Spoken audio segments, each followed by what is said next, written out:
நம பார்வதீவதையே ஹரஹர மகாதேவா. ஞானமே வடிவாகிய ஞானமாட்ராச பெருமான் திருவருளையும் சித்தாந்த சைவத்தின் ஆதி பரமாச்சாரியார் ஸ்ரீ மெய்கண்ட தேசிக உத்தமருடைய குருவருளையும் திருக்கைலாய பரம்பரை மெய்கண்ட சந்தானம் திருவாவடுதுறை ஆதீனம் ஸ்ரீல ஸ்ரீ 24வது குருமகா சன்னிதானம் அவருடைய குருவர்களையும் அடியேன் முதற்கண் முக்கரணங்களால் வணங்குகிறேன். ஒரு வண்டு பூவில் இருந்த தேனை குடித்த சுகத்தில் அப்படியே மயங்கி கிடக்கு. அதுக்கு பக்கத்தில் இருந்த ஒரு தவளை தன்னோட நாக்கை நீட்டி அந்த வண்டை எட்டி பிடிச்சி அடடா நமக்கு நல்ல சாப்பாடுன்னு நினைக்குது. அதே நேரம் அந்த பக்கமாக வந்த பாம்பு அதை விழுங்க வாயை திறந்து தவளையை கவ்வி பிடிக்குது. அந்த பாம்புக்கு ஏற்கனவே ஒரு கொடிய நோய் வந்து இன்னும் கொஞ்சம் நேரத்தில் சாக போகுது.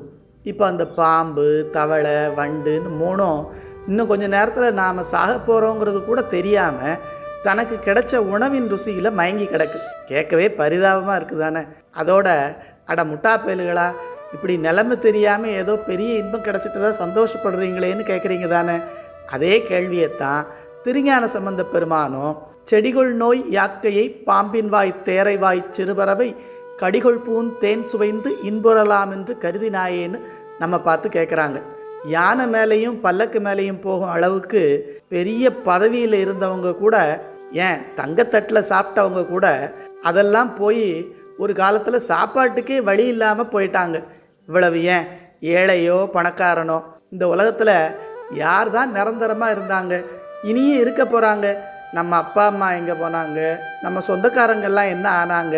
இவங்களெல்லாம் நம்ம கண் முன்னாலே இறந்து போனதை பார்த்து நீ மட்டும் நிரந்தரமாக இருக்க போகிறேன்னு நினச்சி எலும்புகளை வச்சு இறைச்சியை சுவர் போல பூசி அருவருக்கத்தக்க நாரக்கூடிய தோலை மேலே மூடி எது வழியாக போகும்னே தெரியாமல் 9 வாசல்களை வச்சு இறைவன் தன்னை வழிபட்டு நல்லகதி அடைவதற்காக கொடுத்த இந்த உடம்பை கொண்டு இந்த அற்பமான சுகங்களை அனுபவிப்பதற்கே உன் வாழ்க்கையை வீணாக்கிறியே, இது நியாயமானு கேட்குறாங்க. அதோடு மட்டுமா, வாழும்போது நாக்குக்கு ருசியான விதவிதமான உணவுகளை தேடி தேடி சாப்பிட்டு இந்த உடம்பை வளர்த்திய கடைசியில் படுக்கையில் உயிர் போகும்போது என்ன நடக்கும் தெரியுமா? இப்போ உனக்கு விதவிதமான சுவையை உணர்த்தும் நாக்கு நீர் வற்றி உலர்ந்து போகும். அதனால் வாயில் போட்ட சாப்பாட்டை உள்ளே தள்ள முடியாது, அதாவது சாப்பிடவே முடியாது. உயிர் இருக்கிற வரைக்கும் ஏதாவது சாப்பிட்டு தானே ஆகணும்னு நம்ம மனைவி மக்கள் சொந்தக்காரங்க எல்லாம் பால் மாதிரி திரவ உணவுகளை நம்ம வாயில் ஊற்றுவாங்க. ஒரு கட்டத்தில் அதுவும் உள்ளே போகாது. கடைசியாக கொஞ்சம் கொஞ்சமாக பாலை பஞ்சில் நனைச்சி அதை நம்ம வாயில் பிழிவாங்க. நாம் பசியால் ஆர்வமாக அதை குடிக்க முயற்சி பண்ணுனா அது கூட விழுங்க முடியாமல் கடைவாய் வழியாக வழிஞ்சு போகும். முதல்ல சோறு கை கெட்டியது வாய் கெட்டலைங்கிறதுல தொடங்கி கடைசியில் வாய் கெட்டிய அந்த ஒரு துளி பால் கூட விழுங்க முடியாமல் போயிடும். இதை பவனமாய் சோடையாய் நாயழா பஞ்சுதோய் சட்ட உண்டு சிவனதாள் சிந்தியா பேதைமார் போல நீ வெள்கினாயேன்னு நமக்கு அருள் செய்கிறார். ஐயோ, கேட்கவே ரொம்ப கஷ்டமாக இருக்க.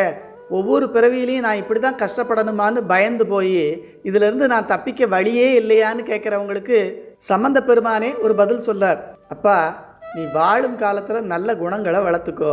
நம்ம முன்னோர்கள் காட்டிய அறவழியில் அடுத்தவங்களுக்கு உதவி செய். அதே சமயம் அது எல்லாம் இறைவன் கொடுத்ததுங்கிற எண்ணத்தோடு செய். அப்படி செஞ்சேன்னா அது வினையாகி உன்னை பாதிக்காது. அப்படி இல்லாமல் நான் செஞ்சேன்னு நினச்சி நல்லது செஞ்சாலும் அதுவும் புண்ணியமாகி உனக்கு ஒரு பிறவியை கொடுக்கும். பிறவின்னு வந்தாலே கஷ்டம்தான்ப்பா.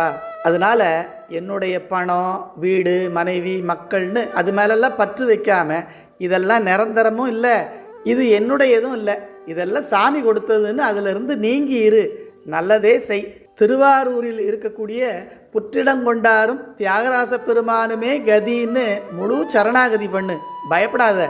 இது ஒன்று தான் பிறவி துன்பத்திலிருந்து நீங்கும் ஒரே வழி என்பதை பிறவியால் வருவன கேடுள ஆதலால் பெரிய இன்ப துறவியார்க்கல்லது துன்பம் நீங்காதன தூங்கினாயே மரவல் நீ மார்க்கமே நன்னினாய் தீர்த்த நீர் மல்கு சென்னி அரவனாரூர் தொழுது உய்யலாம் மையல் கொண்டு அஞ்சல் நெஞ்சேன்னு 2ஆம் திருமுறை திருவாரூர் பதிகத்தில் திருஞான சம்பந்த பெருமான் அருளி செய்கிறார்.